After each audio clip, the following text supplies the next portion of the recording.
Privacy po kasi nila yun, Mr. Sorry? Chair. Privacy po nila yun, Mr. Chair. Ano? Ayoko po lang idamay dito sa... Eh, nadamay ka nga dito. Ano, you lied when you tell this committee a few hours ago na nagre-renta ka. Nag-rent ako... No, nag-rent ka ngayon lang. Yes, last week lang po ako Oh, nag-rent. but to my name I'm po. asking you, when Kong Swan Singh asked you, sabi mo nagre-rent ka. You Starting never last week po. tell this committee na ngayong buwan lang kasi ang critical months is November to May of this year. Andun po ako sa Angeles po, sa Porac po, na property ng nila Ma'am Cassie po, Mr. Chair. Hindi, kaya nga, ang tinatanong ko sa iyo, sino yung kaibigan mo?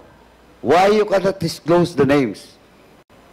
Ayoko pong idamay siya sa gulong itong napinasa Ay, ko. if you not tell us the name, I will move to cite you in contempt. Oh, Pwede ko pong pag-isipan, Mr. Chair. pag-isipan until when? Until you call them? Until you...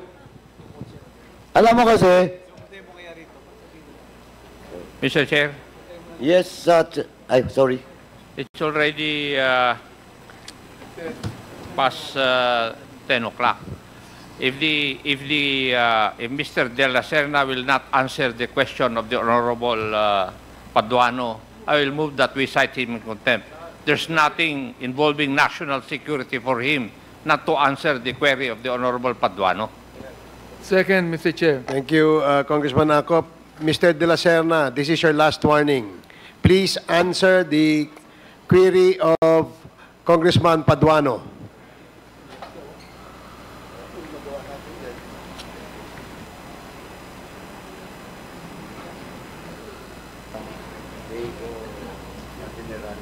Anong pangalan niya? Anong pangalan? AR? You have 1 minute.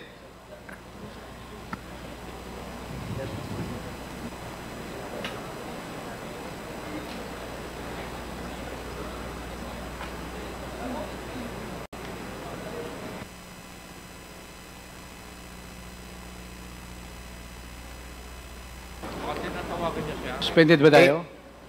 AR, may pangalan ba o wala? Are you pretending to think about a name? Kasi, alam mo, nagdududa kami sa actuations po, Mr. mo. Chair. Ha? Ayoko pong idamay yung kaibigan ko po. Hindi naman siya madadamay. Imbitahan lang po natin siya kung talagang umuupa ka sa kanya. Yun lang naman gusto ni Chairman Paduano. To be honest po, Mr. Chair, this is Ha? very stressful. Is there really a name or none at all? Kasi alam mo, sa tingin namin, you're just pretending na meron kang inuupahan doon. Kasi hindi mo masabi yung pangalan eh. Just tell us the name. Mr. Chair, What is the name? I remember, Mr. Chair, just to put into context, I was listening intently the question of Congresswoman Swan Singh, and it was very clear when she asked the witness, bakit nandun yung mga gamit mo? Diba? When the raid happened. Ang sabi niya, in May, he rented a space. I think the raid happened in June. So maybe sometime there, nag-rent na siya. So ganun talaga yung pagkarinig ko rin na De La Serna, nagre-rent ka na dun sa space na yon. I mean, just near the ano. So basically, Mr. Chair, she was lying and maybe she lied to Congresswoman Swan Singh. Oh, Mr. De La Serna, meron ka pang opportunity before we rule on the motion to cite you in contempt. Pwede bang sagutin mo yung tanong ni Congressman Paduano? Eman po, Mr. Chair. Again? Eman po. Give us the full name. Eman Jorquales po, Mr. Chair. Mr. Eman Jorquales. Jordanes. Quales. Can you spell the last name, Pwede please? kong tingnan sa phone ko, Mr. Chair. Ano, no? Pwede kong tingnan yung spelling ng family name niya sa phone ko po, Mr. Chair. louder. Can I look at my phone for the spelling of Oh, his yes. family name? Yes, but as long as you can give us the name, the complete name, the full name of your friend. Friend mo yan? Eman Jerquales po. Juliet, Uniform, Romeo, Charlie Alpha, Lima, Echo, Sierra po. Or did you get the full name, Congressman Paduano? Mr. Chair, we direct the COMSEC to get the exact name of that person that was mentioned by Comsec, Mr. kindly approach Mr. De La Serna and tell him to give you the full name of his friend. And Mr. Serna,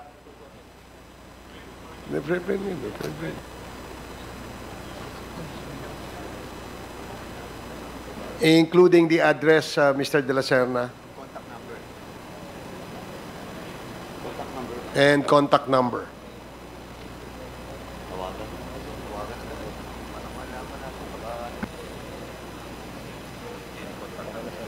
Pwede tanungin ko po na sorry po. Yes po, Mr. Okay, Chair. Mr. De La Serna. Chairman, can I proceed? Last na maybe last or two.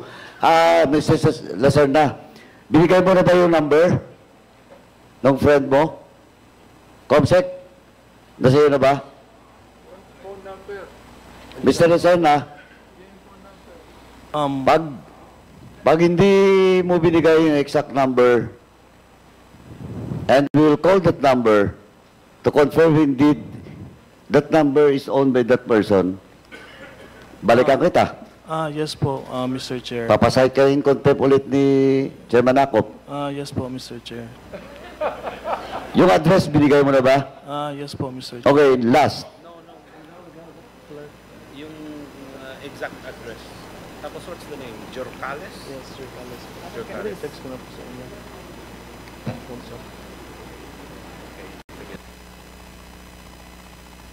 Oh, eto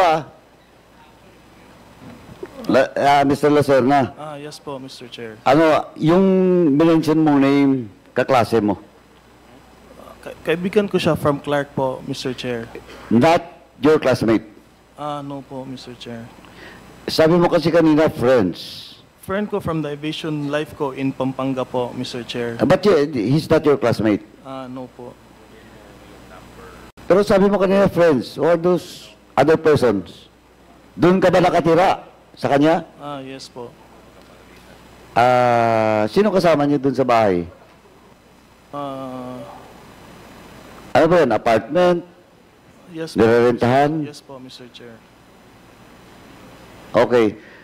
Mr. Lacerna, who pays your tuition and the school expense? My family pays for it, Mr. Sorry? Chair. My family pays for it, Mr. Chair. Your family? Pamilya mo? Yes po. Pero may understanding po ko at Mr. Chair na kailan ko po siyang bayaran pag naging pilot po ako, Mr. Chair. Kanino? Doon sa school? Sa family ko po, Mr. Chair. Your mom? The family of my father po, Mr. Chair. Lakasan mo nga. The family of my father po, Mr. Chair. The family of your father. Okay.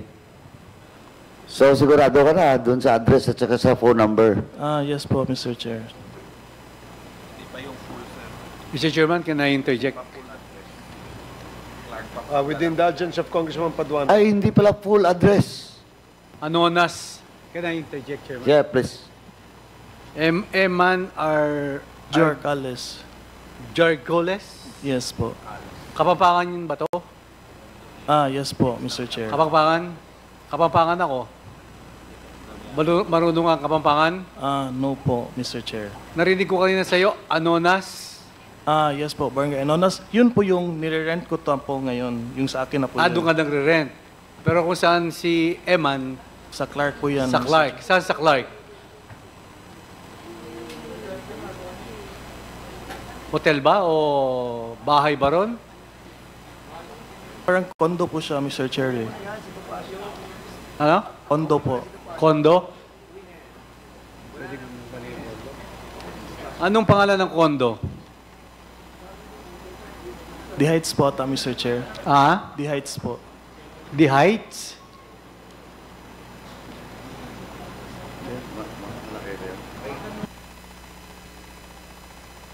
Tinawagan nyo? Are you done, Congressman Paduano?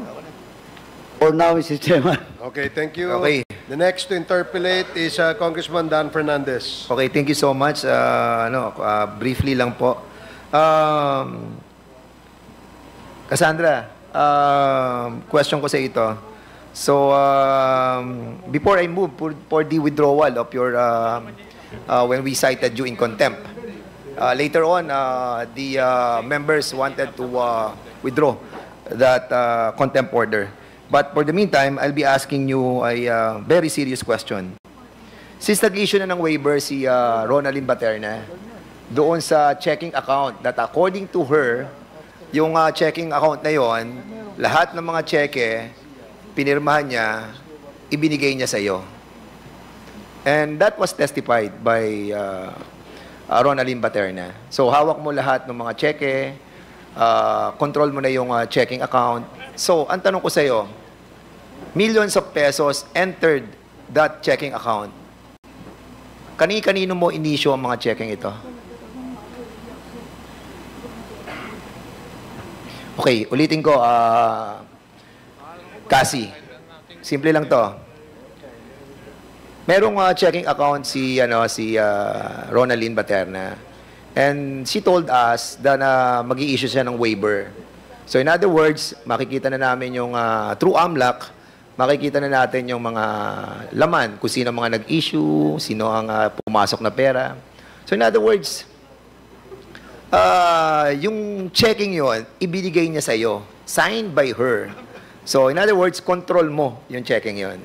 So ngayon tanong, sino-sino ang mga inisyuhan mo ng mga checking yon for many years and for many millions that entered that checking account? And remember, you told me through text, ayaw mo maipit doon sa mga nag-uumpugang mga malalaking mga bato. So tell us, sino yung mga taong ito na binigyan mo ng cheque? Okay, pwede na po magsalita. Regarding naman po sa mga cheque is, I think kung hindi po nagkakamali sa mga rental po siya ng mga house po or condo. Yeah. Pero Rentals if na? million, I'm not sure po. Kasi, Cassandra, no, millions of pesos ang dumaan doon sa checking account. And aside from that, how many bank accounts do you have? Be truthful, Cassie. We'll double check it po. 10? You have 10 accounts? More than 10? Parang wala siya sa 10. Mga I'm not sure po eh. 8, 7, 6, I'm really sorry 5, po. 4. Hindi ko pa talaga siya Okay. sure. Wait. Kasi we will be able to find out because the waiver was signed. Ronaldin, were you able to sign the waiver? Na-sign ko na po. So, kung na-sign na niya yung waiver, so makikita na natin ang lahat ng laman nun. So, we're giving you a chance to tell us. Sabi mo kasi kanina, meron kang mga iniiwasan. So, we wanted to find out who are these people. Meron bang mga politiko? Meron bang mga drug dealers? Meron bang malalaking mga Chinese personalities? Ha? Sige, okay, go ahead. Go ahead.